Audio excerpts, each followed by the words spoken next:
Subscribe. నీ స్వరమును వినగానే నేను భయపడి నేను దాక్కున్నా. ఎక్కడి నుంచి వచ్చింది భయం? మంచిగా వినాలా. మనకు భయం ఎప్పుడు వస్తుంది అంటే దేవునితో బంధము తెగిపోగానే భయం ఆవరిస్తుంది. అది మీకైనా మాకైనా. కానీ క్రైస్తవులు భయానికి సంబంధించిన వారు కాదు, క్రైస్తవులు భయస్థులు కాదు.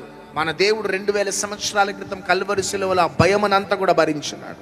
శిష్యులు చూడండి, ఎవ్వరికి భయపడలే. చెరసాలలో వేసిన వారు చెరసాల కారాగృహంలో దేవుడిని ఆరాధించి గణపరిచినారు. భయం లేదు వారికి. ఎందుకంటే పౌలు శీలలు దేవునితో మంచి సహవాసం కలిగిన వారు. పేతురును చెరసాలలో వేగానే మంచి నిద్రపోతున్నాడు. భయం లేదు. ఏ రోజంటే భయం లేదు, చంపుతారనే భయం లేదు. కారణం దేవునితో సన్నిహిత బాంధవ్యం కలిగిన వాడు.